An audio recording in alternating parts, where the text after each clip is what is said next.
In December 2021, a free Unreal 5 tech demo called The Matrix Awakens was released on the PS5, and it blew my mind. The modern landscape of high-fidelity graphics is truly remarkable as developers come ever closer to bridging the gap between their virtual worlds and our real one. But you know what else blows my mind?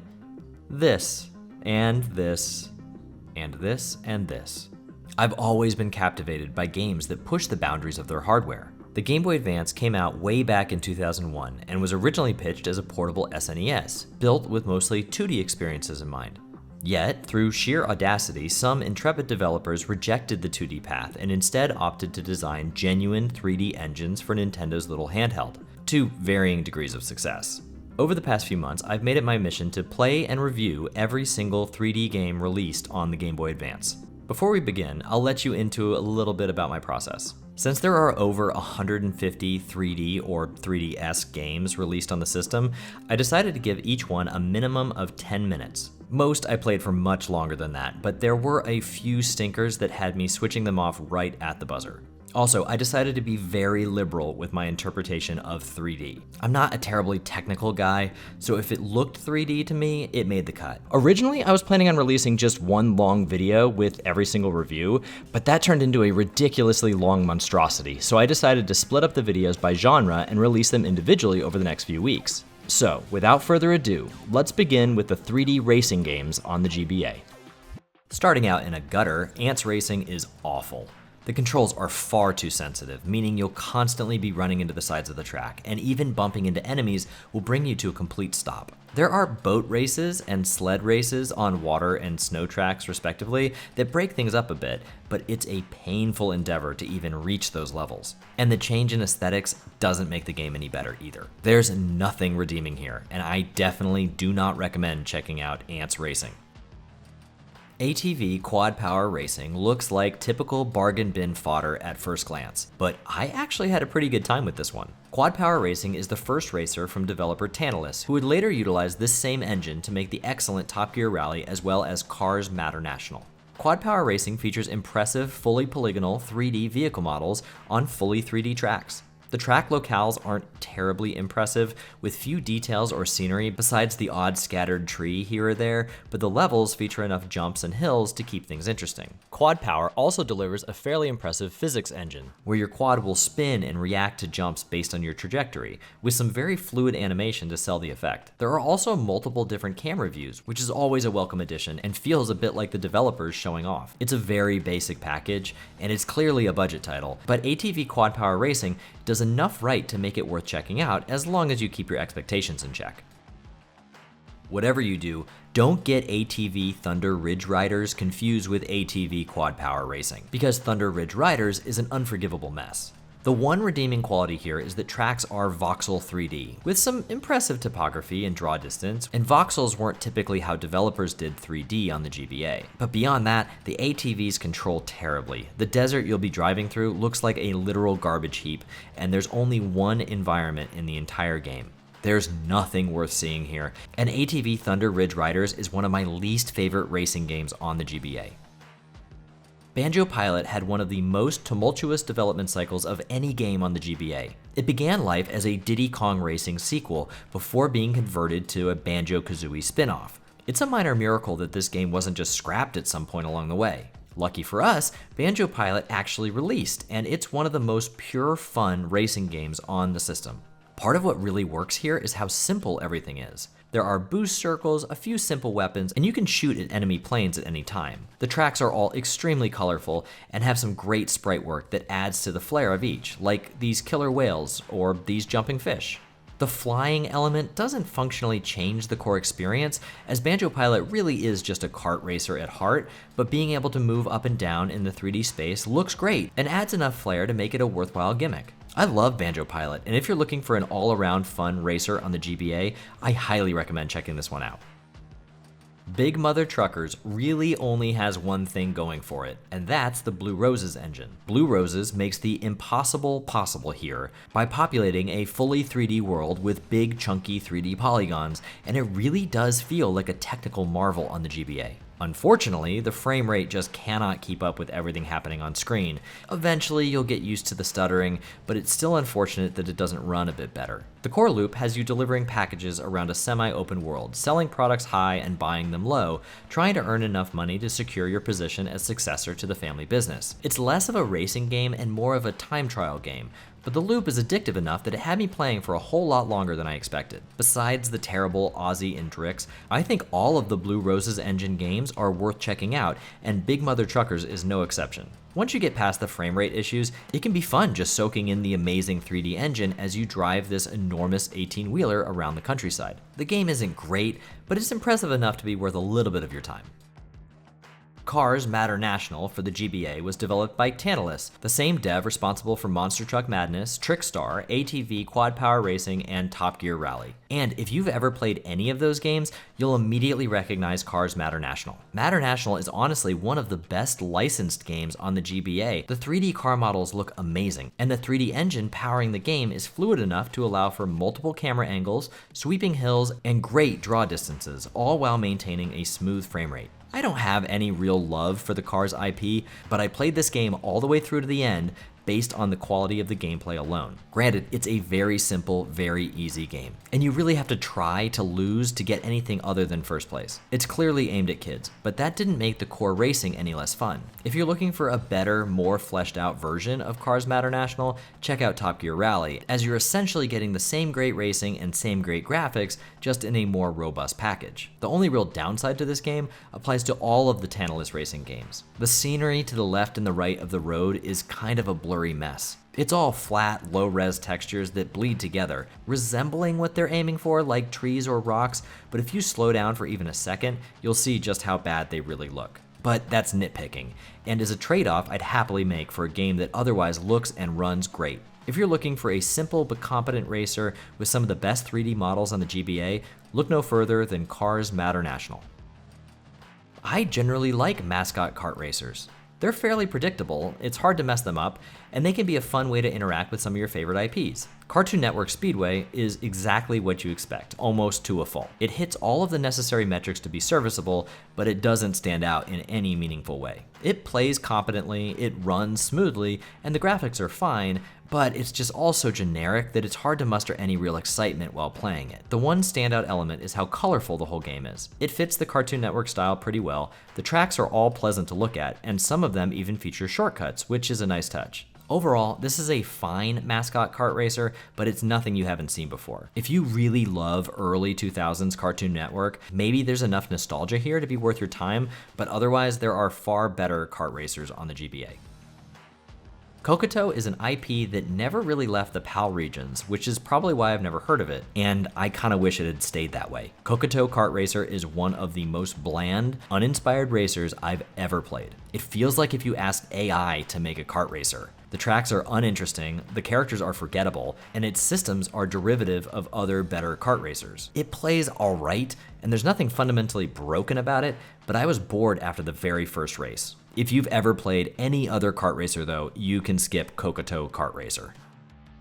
I love rally racing games, and Colin McRae Rally 2 on the GBA does not disappoint. The key standout feature here are the fully 3D car models and the really impressive physics. Your car moves with a sense of weight not found in any other GBA racer. The way your car takes bumps affects how your wheels will respond, making you feel like you're driving an actual car instead of the typical simplified physics found in most GBA racers. There are a ton of tiny visual details too that really sell the experience. Your car leaves tire tracks in the mud, and after a while, mud will even start to coat your car. Tracks are varied too, with a bunch of different locations and road types, from snow to dirt and pavement, each affecting the way your car drives. Most games like this feature static backgrounds that pan left or right as you take turns around a track, but here there are impressive multi-layered parallaxing backgrounds, which while completely 2D, really help add to the immersion. Unfortunately, it's not all sunshine and rainbows here. The tracks themselves are all flat, with only changes in surface texture making any bumps or dips in the road. For a rally game, I really would have expected some hills,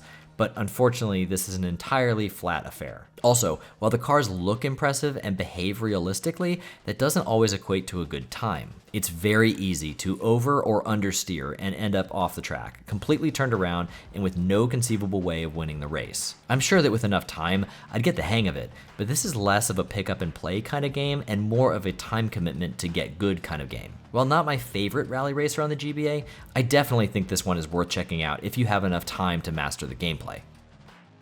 Corvette on the GBA was one of the biggest surprises on this list. I expected this to be awful, but it is a surprisingly good time. Corvette looks and plays similarly to the old Cruis'n games, mainly Cruis'n USA. The 3D graphics are good, with fully rendered car models and constantly changing scenery. The landscapes you drive through all have great variety to them too. The game cleverly uses tunnels to break up the environments, meaning 1 minute you're driving through the streets of a California city, and upon exiting a tunnel, you're suddenly at the beach. It controls pretty well too, and the tracks seem designed for the heavier driving styles of these cars. There are also multiple different camera angles which really show off these impressive graphics. The one downside is that there are some extremely annoying difficulty spikes. Take this slalom challenge, which is about halfway through the game. It tasks you with weaving between increasingly tight cones, which seems simple enough.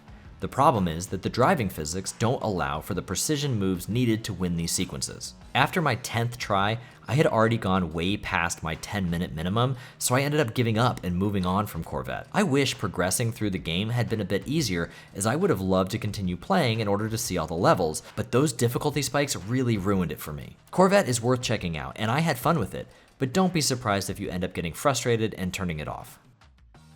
When I first played Crash Nitro Kart on the GBA, I honestly hated it. I'm typically the kind of gamer who doesn't look at instruction manuals. I like figuring things out for myself. Sometimes that causes problems though, and it sure did for Crash Nitro Kart. You see, the boost mechanic is vitally important here, and figuring it out is not intuitive. After having put it down for over a month, I finally decided to give the game another shot, and I'm very glad that I did, because once I had looked up how to properly perform the boost, Crash Nitro Kart became one of my favorite racing games on the GBA. So I'm gonna help you out. When you jump to perform a drift, like in any Mario Kart game, a boost meter fills up, going from red to green. While you're drifting, you have to let go of the acceleration button, A, while holding down the drift button, and press A again when the meter goes into the red. You can do this up to 3 times, letting you perform some really crazy drift boosts. The key here is that you have to let go of the gas, which didn't make any sense to me, and honestly took a while for me to build the muscle memory. But once I had it, I started to love this mechanic. It makes Crash Nitro Kart feel unique in the genre and like a real test of skill. This game is hard too, but winning races really does feel like it's because you've gotten better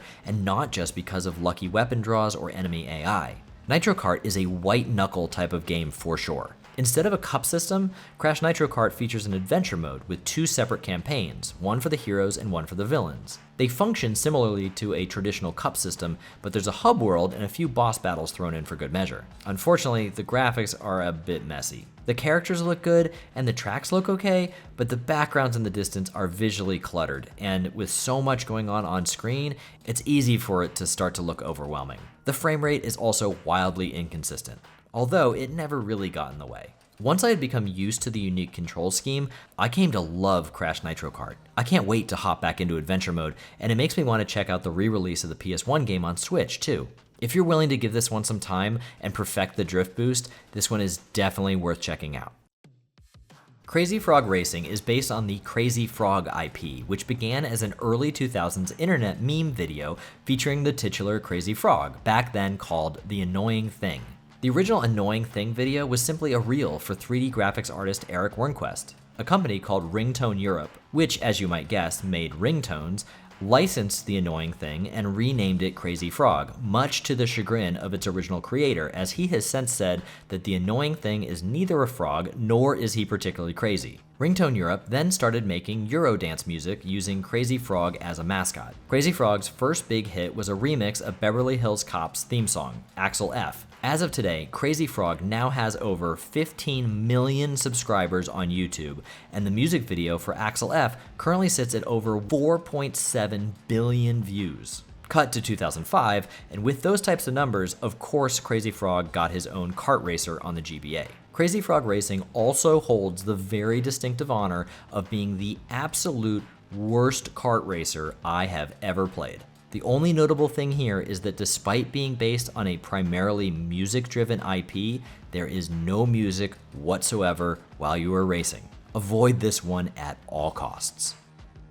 I had heard that Crazy Taxi Catch a Ride was pretty awful, so my expectations were very low when I booted it up for the first time. To my surprise, Catch a Ride is a surprisingly awesome little version of Crazy Taxi. This isn't some stripped-back, half-baked version either. Catch a Ride is a full demake of Crazy Taxi. I played Crazy Taxi on the PS2 endlessly as a kid, so I have the first city pretty well memorized. And so it was a really surprising treat to run into familiar locations on the GBA. As far as my memory serves, this is a very accurate representation of the Crazy Taxi city. It even has some iconic areas that I would have assumed would have been cut, like the second-story car park, the beach, the helipad, and the stadium. It's hard to believe how well the development team crammed nearly all of Crazy Taxi down onto a tiny GBA kart. There's even an entire second unlockable city, which I assume is the city from Crazy Taxi 2, but I haven't unlocked it yet. The two biggest issues with Catch a Ride are the lack of licensed music tracks, which feels like an understandable but unfortunate omission, and the frame rate. The graphics look alright in motion, but the frame rate makes Catch a Ride a bit of a choppy mess. I would not recommend Catch a Ride to be your first experience playing a Crazy Taxi game, but if you have any nostalgia for the series, this is a really fun demake that still manages to deliver that timeless Sega charm. I love the cruising games. I played the N64 cruising games all the time as a kid. For me, their standout feature was always the track design.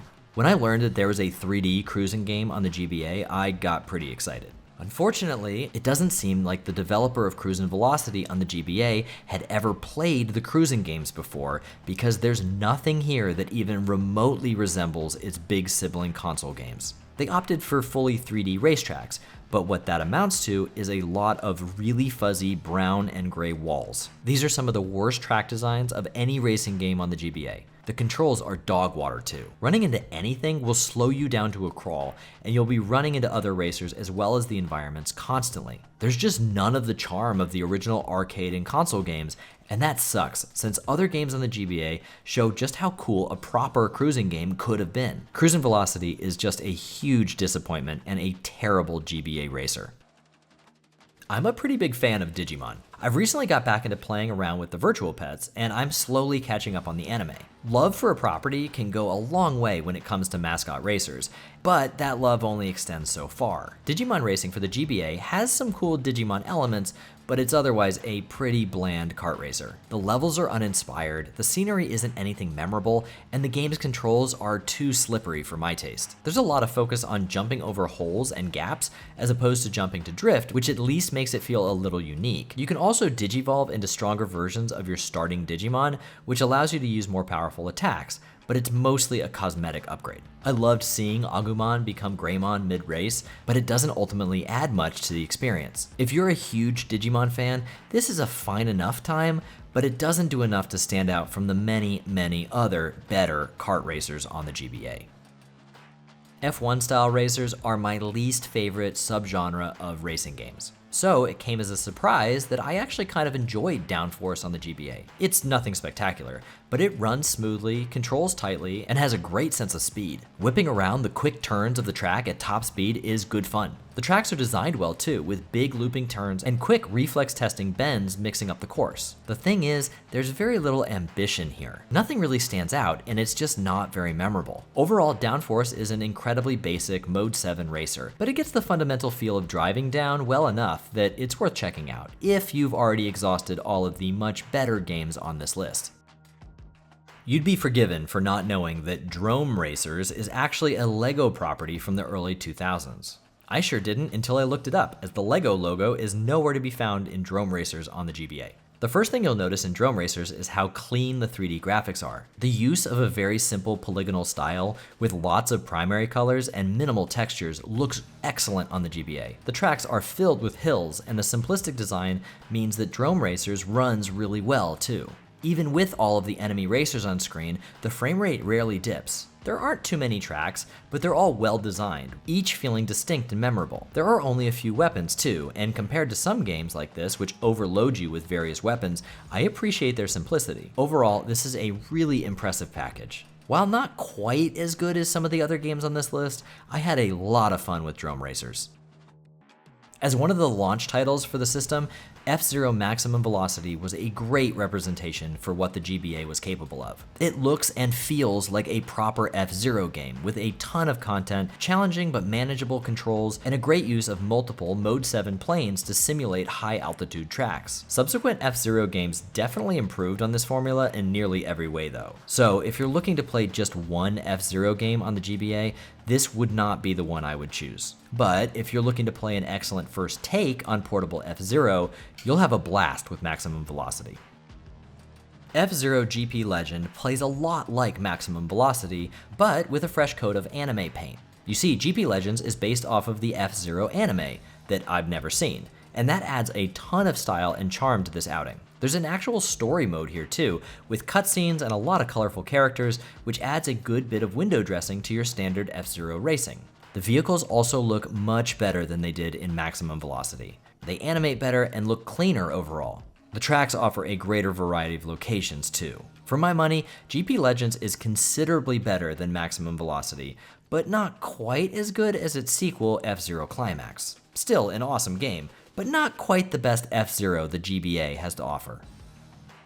For some baffling reason, the best F-Zero game on the GBA was released only in Japan. Thankfully, the vast majority of the game is in English, so it's easy enough to import, and it was just released on the GBA app for the Switch. F-Zero Climax perfects the systems from the previous two F-Zero games. While there's no story mode this time, the narrowed focus on racing allows the improved mechanics to sing. Everything just looks better too. Instead of using a pixelated texture on the track like in the previous games, the tracks are much smoother, using bold colors and helpful lines to let you know about upcoming turns. The art style is much more vibrant too, with really rich colors selling the cartoony aesthetics. I absolutely love F-Zero Climax, and if you're going to check out only one F-Zero game on the GBA, this is the one to get. Hell, I'd put this in the top 5 best racers on the GBA, period.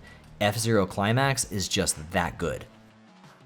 I really just do not like F1 racing games, and F1 2002 is no exception. Apparently this one got pretty good reviews when it originally released, but for the life of me, I cannot understand why. The draw distance is so short and you drive so fast that I found it nearly impossible to predict the next turn. And turns usually aren't big sweeping turns, they're hairpin nightmares that cause me to spin out at every single one. It looks good enough and has an excellent sense of speed, but no matter how long I played, I just could not get to grips with the mechanics. Perhaps there's some element of F1 racing that I just don't understand that might allow these games to click with me, but as it is, they're just not for me.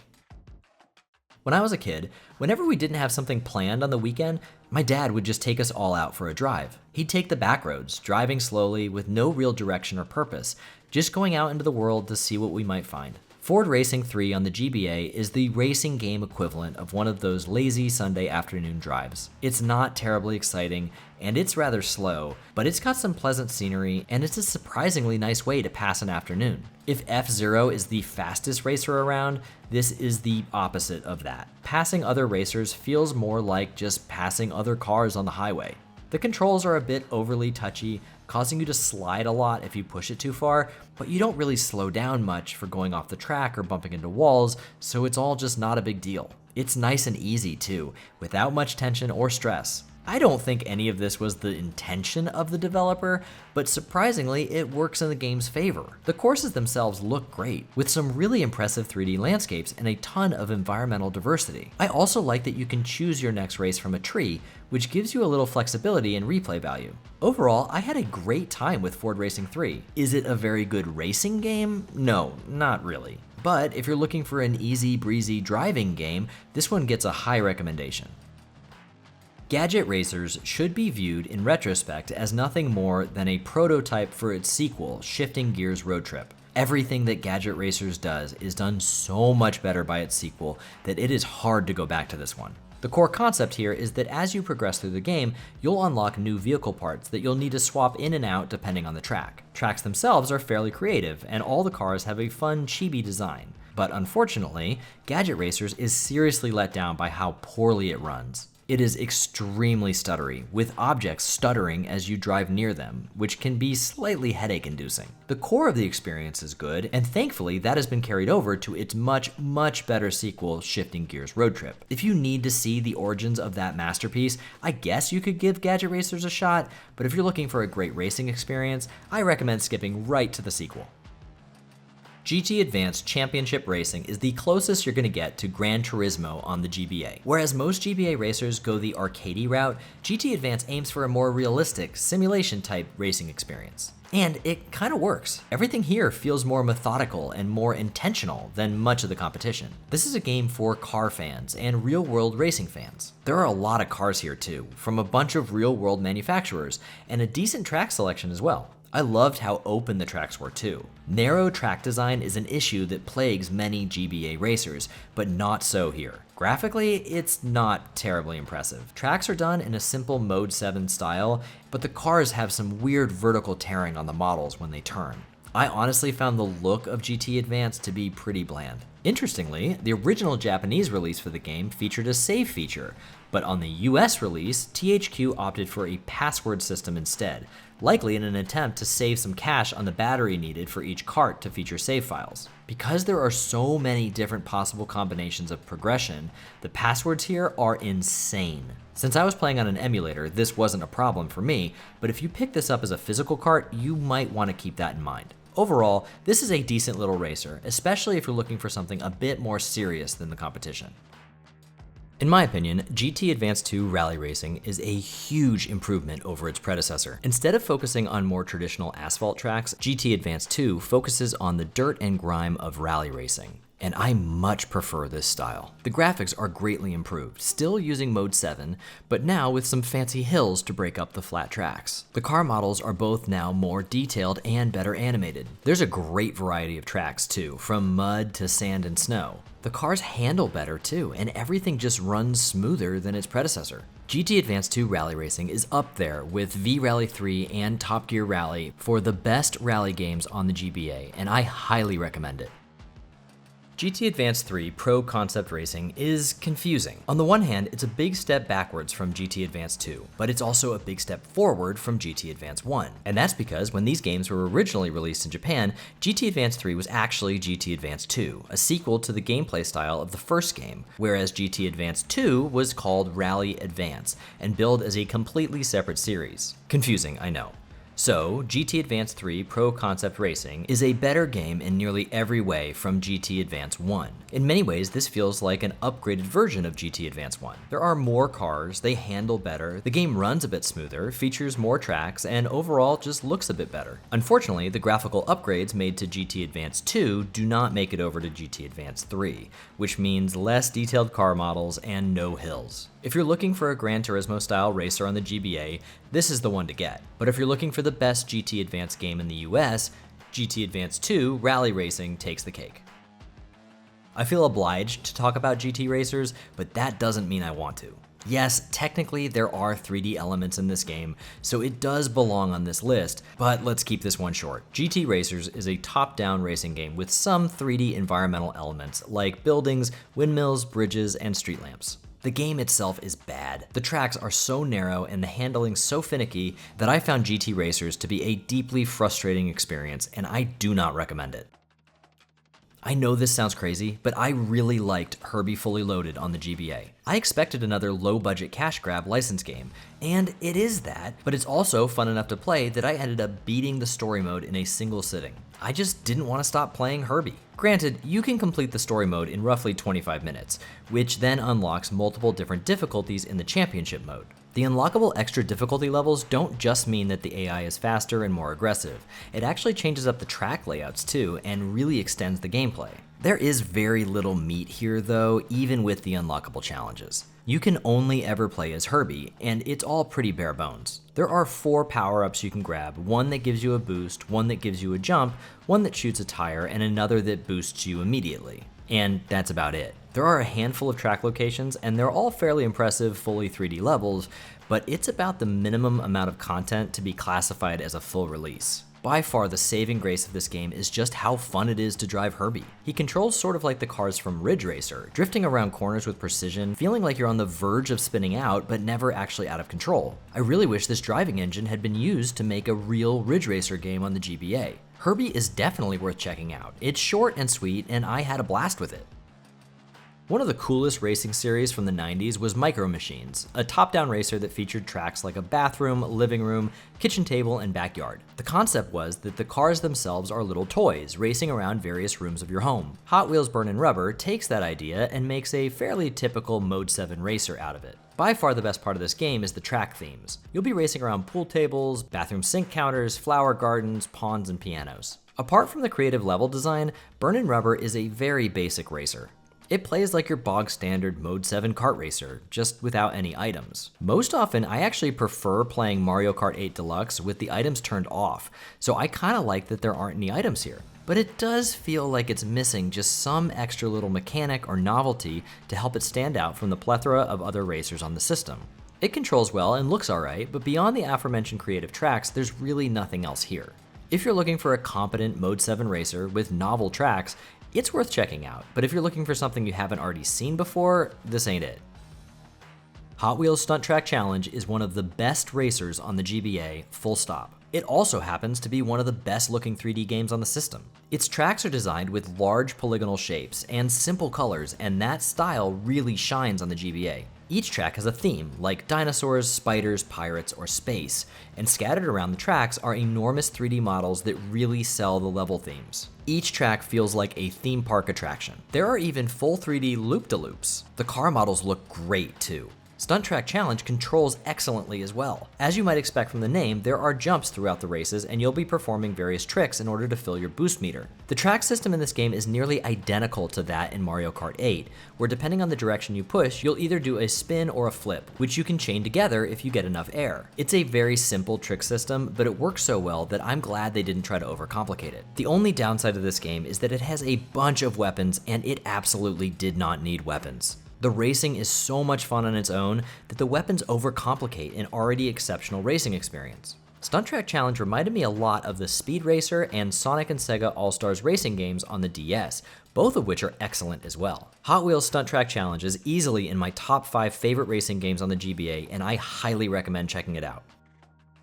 Whereas Hot Wheels Burnin' Rubber and Hot Wheels Stunt Track Challenge were well-made fun racing games, Hot Wheels World Race is a dumpster fire of a video game. The very first, most important ingredient to get right when designing a racing game is to make sure that the cars are fun to control. The cars in World Race are not fun to control at all. It has this slippery feel, almost like an F-Zero game, but without the precision drifting mechanic from that series. This led me to careening into walls at nearly every turn. I eventually did learn how to make it around the track properly, but doing so was never fun. If World Race has one thing going for it, it's that the tracks are absolutely littered with jumps. There's a trick mechanic here too, but unlike in Stunt Track Challenge, it's very difficult to pull off. You have to make sure that you hold the spin or flip for the right amount of time in order to make sure that your car lands on all 4 wheels. I found it required far too much precision and I could never really get the hang of it. I guess if you're looking for a racing game with a really high skill ceiling, this might be what you're after, but for everyone else, this is a big pass.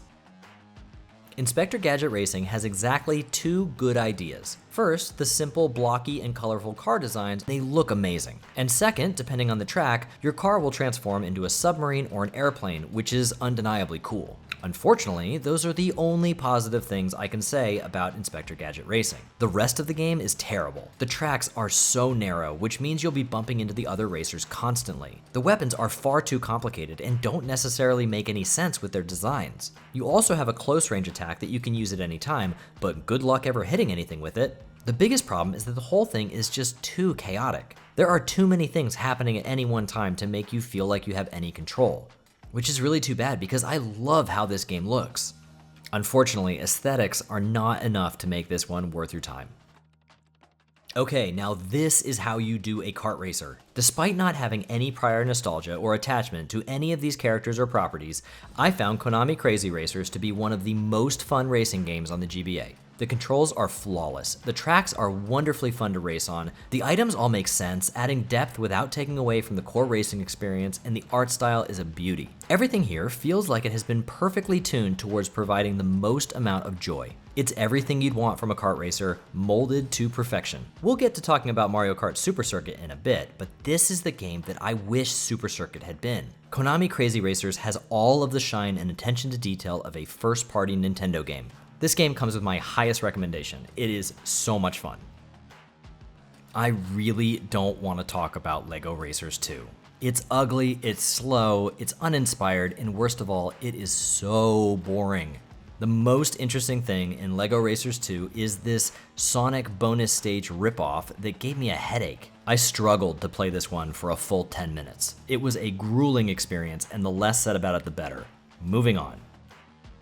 Easily the most divisive of all the Mario Kart games, Super Circuit does so much right, but in my opinion, unfortunately makes one enormously grievous error. Let's start with what works. I love the look of Super Circuit. It's a perfect middle ground between the aesthetics of the original Mario Kart and Mario Kart 64. The tracks are also wonderful. There are a total of 40 tracks, more than any other Mario Kart game besides Mario Kart 8 Deluxe if you include the DLC. The music is also excellent, as you'd expect from a Mario Kart title. The weapons are great, again, as you'd expect. In fact, the most impressive feat is that this game feels like a real deal Mario Kart title in every way, except for one, the controls. Okay, before I start to complain about this game, I remember playing it as a kid, and after a while I did get the hang of it and I did beat the game. But coming back to it years later, it just does not control well, or at least as well as a Mario Kart game should.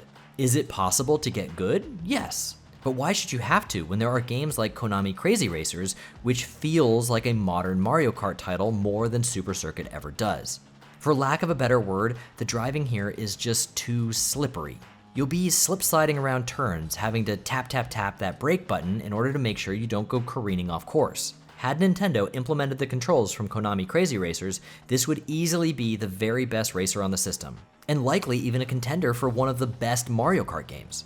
But those slippery controls really made me lose all enthusiasm for playing Super Circuit. I want to love this game, but I find it really hard to look past the controls. Every year or so, I look online to see if some mad genius out there might have made a mod for this game that fixes these control issues, but so far that hope has been in vain. Is Super Circuit worth checking out? Absolutely. Is it the best kart racer on the GBA? Unfortunately, and surprisingly, no, it isn't. There are 3 3D Monster Truck games on the GBA. 2 are garbage, and 1 is decent. Monster Truck Madness is the decent one. It's nothing extraordinary, but it's a fun enough 3D Monster Truck game on the GBA. The tracks, as you'd expect, have a ton of bumps and hills and jumps, and the game does a good job of simulating the feel of driving an enormous monster truck. You're incentivized to run things over too. Drive over enough junk and you'll get a boost. This game was made by Tantalus, and if you've played any of their other racing games, you'll immediately recognize this aesthetic. The physics are impressive, as you'll see your truck bounce around in different directions depending on which wheels hit bumps and obstacles. Combine the impressive 3D engine with multiple camera angles and you have a very good looking 3D racer. Unfortunately, it's a rather limited offering in terms of content, with only 10 tracks and 10 trucks. While not terribly ambitious on the content front, the gameplay and the graphics make Monster Truck Madness worth your time. But make sure it's madness you're getting, as the following 2 Monster Truck games are real stinkers. Did you know that the dollar store used to sell PC games? I bought a few back in the day, but the only 2 I remember were Cannon Fodder, which was a lot of fun, and some racing game that looked and ran like complete garbage. Monster Trucks on the GBA reminds me of that dollar store PC racer. By that, I mean it's complete garbage. Just look at this footage. The trucks are a bunch of still images roughly animated together. The game runs at like 10 frames a second, it controls like mud, and God forbid you get stuck in the environment, you'll be subjected to this headache-inducing mess. The tracks themselves are fully 3D, which would be impressive if this was the only 3D game on the system, but it's not, so they aren't. There is absolutely nothing here worth your time. Much like Monster Trucks from 2004, Monster Truck Mayhem runs at roughly 10 frames per second.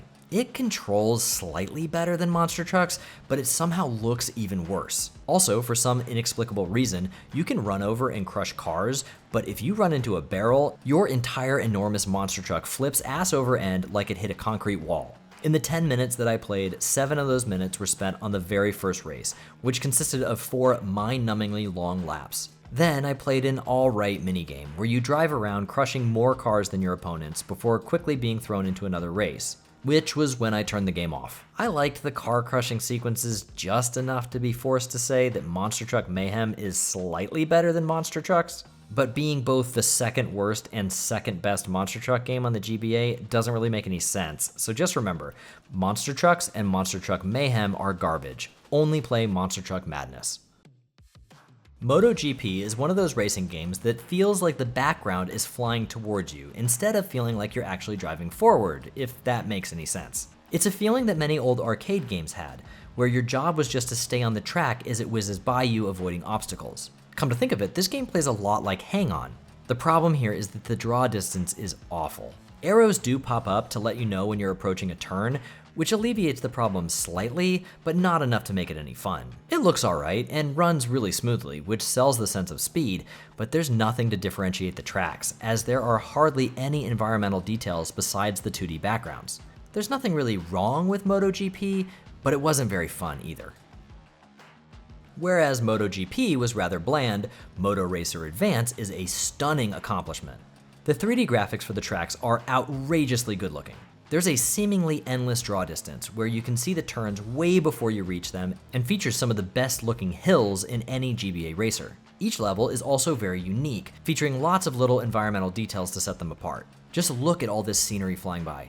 The frame rate is buttery smooth too. In fact, I'd say this is one of the smoothest performing games on the GBA, full stop. The controls work perfectly too. It's not an easy game, but once you get the hang of it, it's a lot of fun. There are a few different modes: motocross, GP, and traffic. Motocross features all off-road courses, which feels significantly different than the asphalt tracks and features completely different bikes. GP is your traditional crotch rocket street races, and traffic has you contending with, well, traffic. Each plays differently enough that they all feel unique and offer fun gimmicks to the core racing experience. I loved this game as a kid, and it absolutely holds up in 2024. MX 2002 featuring Ricky Carmichael is as close as you'll get to so bad it's good on the GBA. I'm honestly not even sure why I enjoyed this one as much as I did, but I ended up playing it for a couple of hours. The track graphics look decent at first glance until you realize that every level is just a palette swap. Green for grass, brown for dirt, etc. Driving feels like a gamble too. Sometimes you'll bump hard into a wall and keep going, and other times you'll tap a corner and fall off your bike. The controls aren't precise at all either. Sometimes it almost feels like it's on rails. Yet, it's still kind of fun. I didn't hate MX 2002, but I know in my heart it's not very good either. Own the City is an enormously impressive take on portable Need for Speed. The story mode is told with comic book style still frames, and it's interesting enough to pay attention to. The 3D here is some of the most impressive on the system. The cars are detailed and fully modeled, the tracks have smooth elevation changes, the city is beautifully textured and lit, and the frame rate is surprisingly smooth when you consider everything happening on screen. Car physics are perhaps the most impressive on the system too. If you used an upscaler, it would be easy to confuse Own the City with a PS1 racer. My only gripe, and I know this is beyond ridiculous, is that I wish there was more track variety. Own the City takes place almost entirely within the city, and I would have loved to have seen this engine used to make more diverse scenery. I know, this is my there's too much water opinion. Own the City is a fantastic street racer on the GBA and is absolutely worth checking out. Whereas the other Need for Speed games are mostly locked to city locations, thankfully Most Wanted is given a little room to breathe. It's not quite as much of a looker as its sequel, Own the City, but it still looks and plays great. The one downside here is that there are a lot of textures that look rushed. Whereas Own the City was consistently detailed, there are sections of Most Wanted that feel unfinished. Elsewhere, the event types are varied, and there's a fairly large collection of cars to unlock. It's not quite as good as Own the City, but Most Wanted is still worth checking out. The only stinker in the Need for Speed bunch, Porsche Unleashed is one of the dullest racers on the GBA. It feels dishonest to even say this game has tracks, as every level is more like a lazy highway drive, mostly straight with a few gentle curves now and again. Which I guess is okay since the handling is far too stiff to allow for any tight turns. It's also ridiculously easy, as collisions against walls and opponents feel like bouncing off a marshmallow, hardly impeding your progress at all. I did not enjoy Porsche Unleashed at all, and I recommend you steer clear of this one. For a first attempt at a 3D Need for Speed game on the GBA, Underground is much better than you might imagine. The 3D is blurrier than the later games, and levels are a bit less intricate, but the frame rate holds steady throughout, and the car models are very impressive. There's actually a sense of speed here that I'm not sure was ever really captured again by the series. Overall, it's a simpler game than the later ones, particularly Own the City, which basically perfected what's on offer here. I really like seeing how graphic engines progress over the course of a series, and from that perspective, Underground is a great place to start if you're interested in 3D games on the GBA. But for those looking just to play the best Need for Speed game, you're better off with Own the City. Underground 2 is an impressive upgrade over the first game. While not as detailed as Own the City, the environments and car models in Underground 2 are far more impressive than they were in Underground. While Underground went for a semi-realistic look, Underground 2's aesthetics are far more colorful and vibrant. Tracks are more varied too, with each one looking distinct and not just like another stretch of Gray City. The one big downside are the newly introduced minigames. They are awful and feel totally unnecessary. I have no idea why they were tacked onto this game. Overall, this is a worthwhile improvement over the first Underground, and I definitely recommend it. Well, I did not see this coming. When I booted up Nicktoons Racing, I never would have guessed it would become my absolute favorite kart racer on the GBA. Seriously, it's very hard to find any flaws with this game. For starters, it controls beautifully. The jump and drift feel way closer to Mario Kart 8 than Super Circuit ever did. The frame rate is smooth as butter, making the racing feel much closer to modern kart racers than any other similar games on the GBA. The levels are beautiful and vibrant, and the excellent track design requires mastery of the jump and drift mechanics in order to succeed. Nicktoons Racing also provides the perfect level of challenge, keeping you at the edge of your seat but never feeling frustrating. The weapons are also simple to use and simple to understand, and never get in the way of the core racing. And I'd be remiss not to mention the expressive and detailed character models. I expected Nicktoons Racing to be your bog standard mascot kart racer, little more than an imitation of the greatness of Mario Kart. Instead, I was graced with one of the most tightly designed and fun-filled kart racers I've ever played. I cannot believe that I loved this game, but I absolutely do. Don't miss out on Nicktoons Racing for the GBA. It is one of the system's most overlooked hidden gems. Quad Desert Fury is another voxel-based racer, and while it's significantly better than ATV Thunder Ridge Riders, that's a very low bar to clear. Quad Desert Fury sees you racing ATVs across, well, the desert, meaning the opening minutes of the game will look identical to the final minutes of the game. The racing itself is fine enough, if not incredibly simple. It runs a bit better than Thunder Ridge Riders, and the third-person view helps you get a good sense of the scale of the environment, but the core racing is just not very good. The one element of note here is the ability to pan the camera around using L and R, as well as being able to zoom the camera out. This one element does make Quad Desert Fury fun to mess around with for a couple of minutes, if only to see how voxel graphics could be used to good effect on the GBA. Unless you're obsessed with the various ways that 3D is used on the GBA, like I am, you can skip Quad Desert Fury. I had a surprising amount of fun with Road Rash Jailbreak. You take on the role as either a cop or a criminal, and along with your trusty chain whip, you hit the open roads. Graphically, Jailbreak looks stunning. The open roads wind off into the distance, up and down hills, through a huge variety of environments, and the game runs smoothly the entire time. One of the things that keeps me coming back to racing games is speeding through interesting new environments, and Jailbreak absolutely delivers on that front. What starts as a highway level will transition seamlessly to a beach level. If you choose to play as a criminal, it's your typical racing affair. If you choose to play as a cop, it's your job to knock out the criminals before you reach the end of the level. That might sound like a decent way to switch up the gameplay, except for one major issue. Actually hitting other bikers is a pain. I was often swinging right behind them or right in front of them, all the while hitting the air while they wail on me without issue. Lining up your bike just right is more about trial and error than it is about skill. Otherwise though, this is a fun take on Road Rash, and the unique levels make this one a must-play.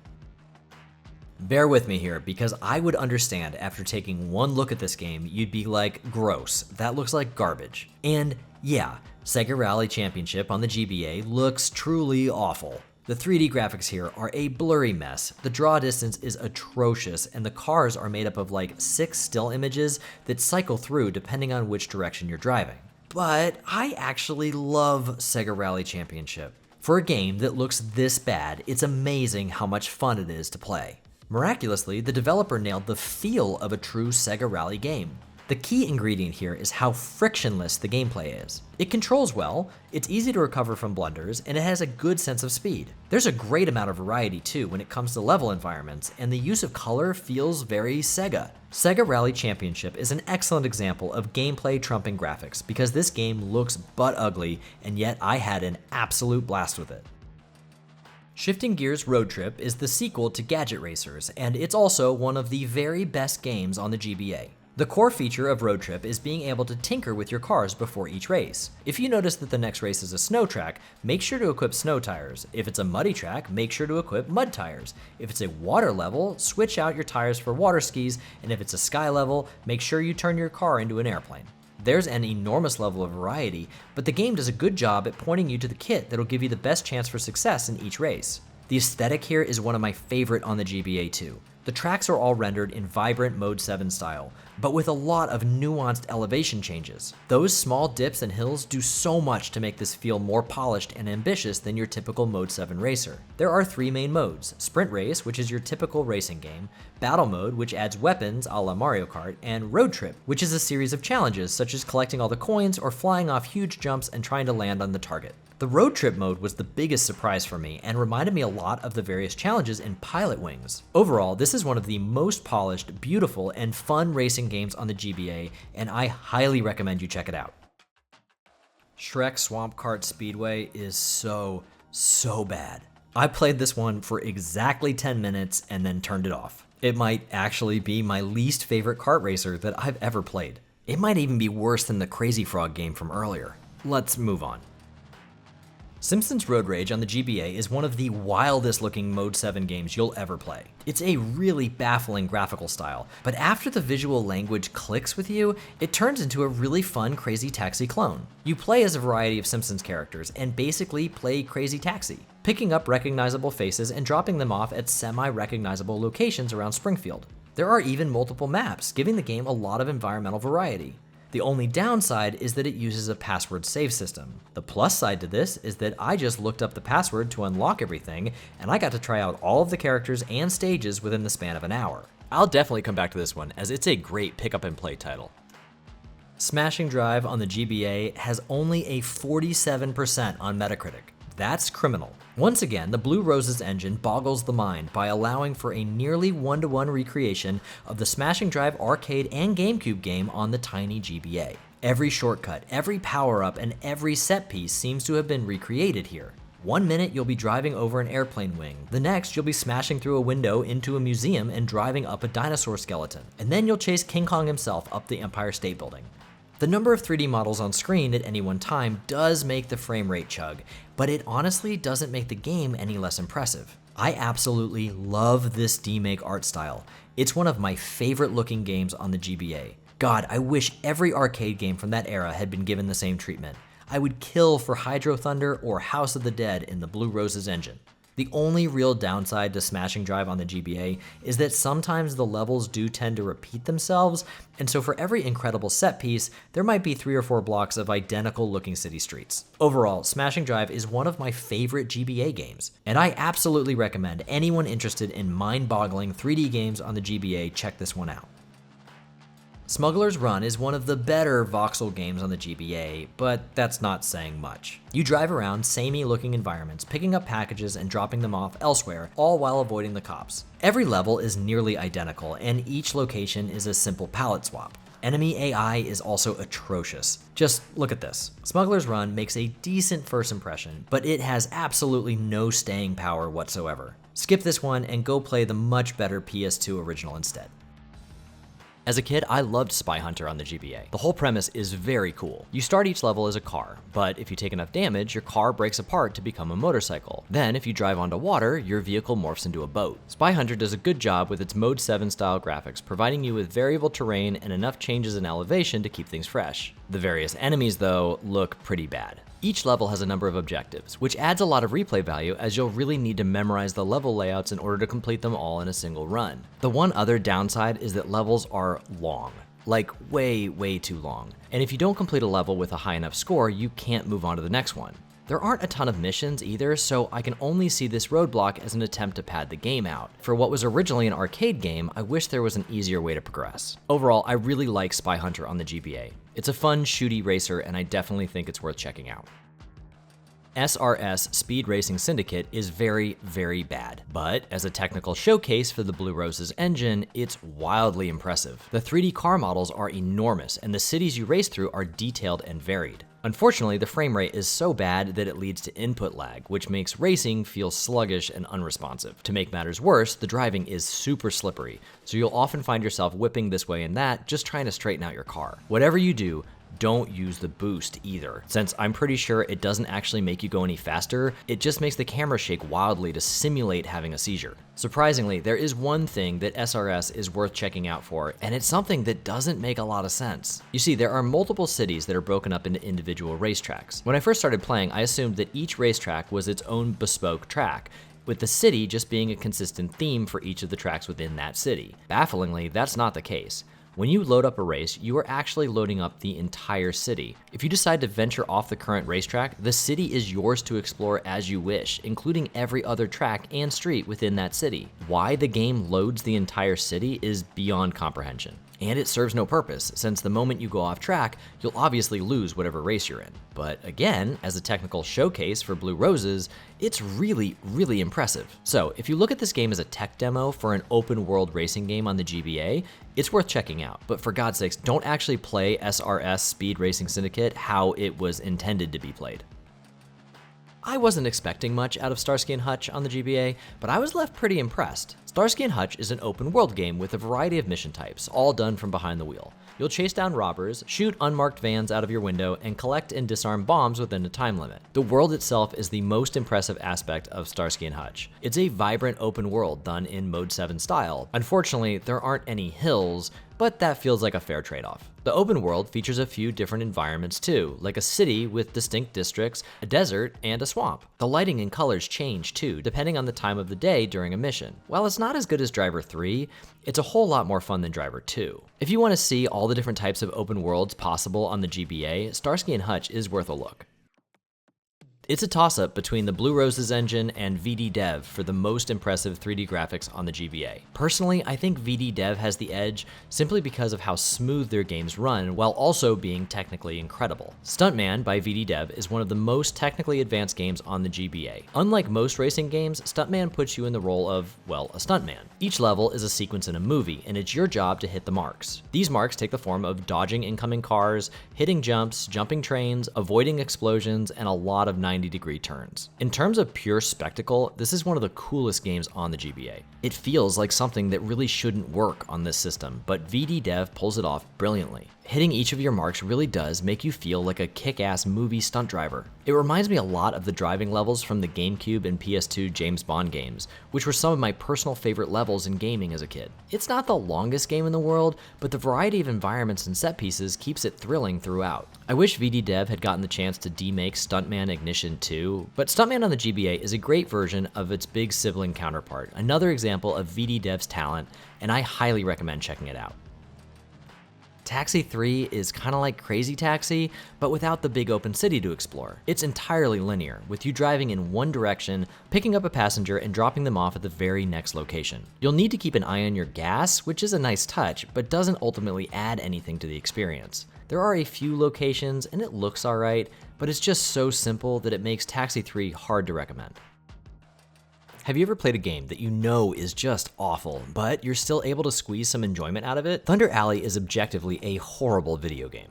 It's exceedingly ugly, mind-numbingly easy, and does nothing to stand out, and yet I ended up beating it. To be fair, there are only 4 tracks, so it doesn't take long to blaze through the game, but I'm surprised that I stuck with it for that long. Graphically, this is just about as bare bones as you can get and still technically be a 3D GBA racing game. There's also a weird effect where on a straightaway, the track in the distance will show a different texture, as if the road is going to turn into grass or sand, but as you get closer, the texture zips away and it's still just road. I have no idea what's going on, and it's a really weird effect that I haven't seen anywhere else. Also, there are a few jumps, but trust me that you are not ready for them. Whenever you hit a jump, your car rockets into the air higher than any of the scenery in the level. It's hilarious how overpowered the jumps are. Thunder Alley is a bad game, but it's a short and easy bad game that plays well enough and has enough quirks that if you're into bad games, it's actually one of the better awful games.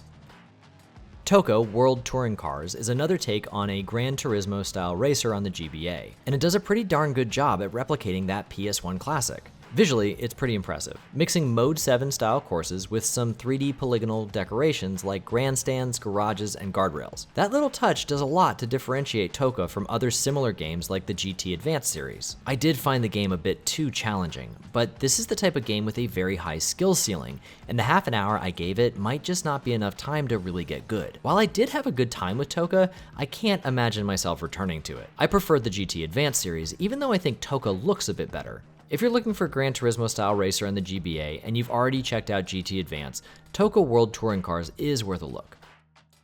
While I loved the PS2 original, Tokyo Extreme Racer Advance is one of the worst demakes on the system. The core racing is fine, if a bit bland, and the game looks about on par with other 3D racers on the system. The big problem here is that the 3 cities that you race in look absolutely identical. There is essentially one track in the entire game. Literally the only thing that changes between the cities is the color of the static cityscape in the distance. Oh, and some of the buses on the road are palette swapped. Most of the time, you are just dodging cars and bearing slightly left or right with gentle curves on the road. There's hardly any tension or thrill. There's nothing here worth even a few minutes of your time.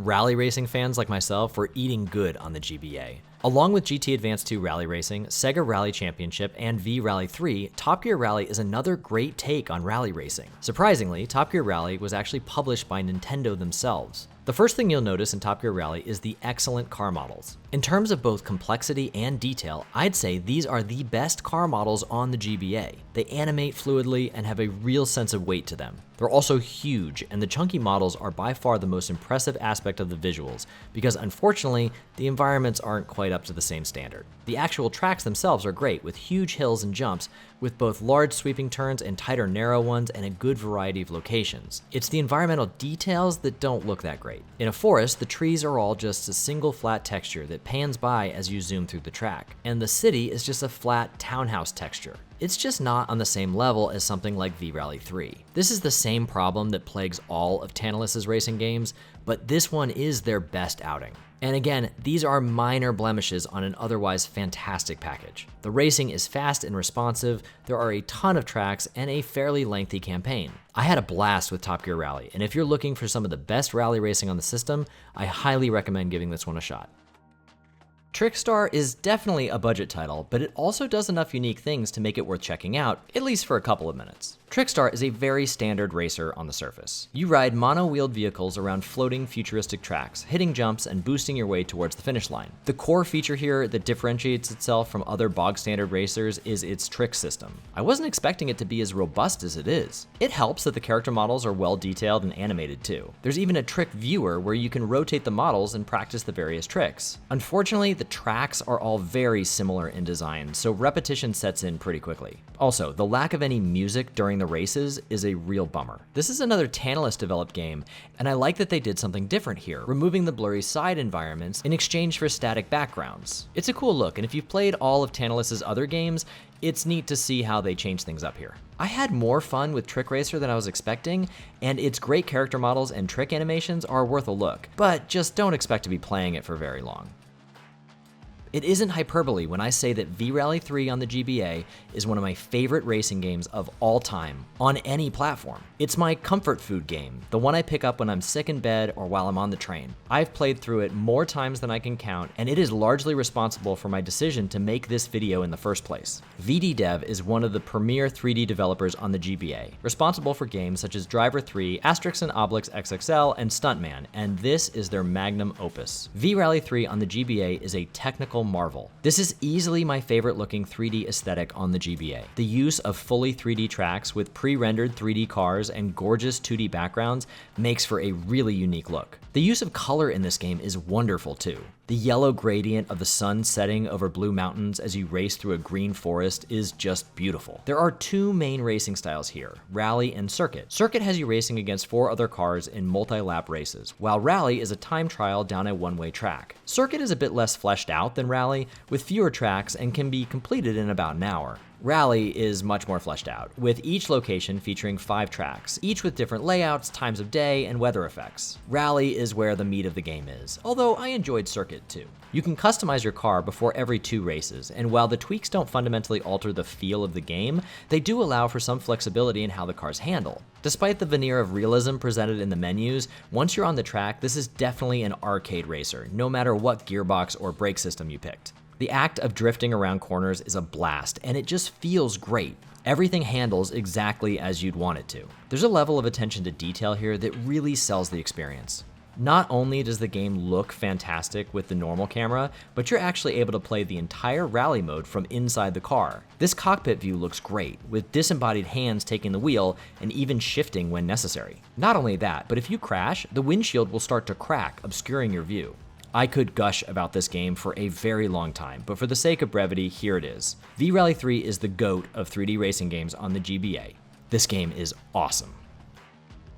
Easily one of the worst racing games on the GBA, X-Blade's Inline Skater is an unfinished, unplayable mess. It looks like a 90s book fair fever dream, has what appears to be unfinished animations, and features some of the most repetitive, obnoxious music that I've ever heard. The big gimmick in this game is that you need to jump over obstacles.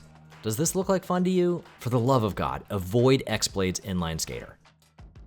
And last but not least, we have XS Moto. XS Moto is a bargain bin motorcycle racer with one singular unique idea. When turning, you can shift your body weight around in order to make sharper turns. Tilt too much and you'll topple off your bike. Unfortunately, I kept toppling off my bike whether or not I was tilting or not, and I never really understood what was causing me to crash. The tracks look fine for Mode 7, but the bikers look like a pixelated mess. XS Moto is as basic as they get, and not really worth your time. Thanks so much for watching, and if there's any games that I missed, please let me know in the comments below. And if you like this video, please like and subscribe. Thanks again, and I'll see you next week.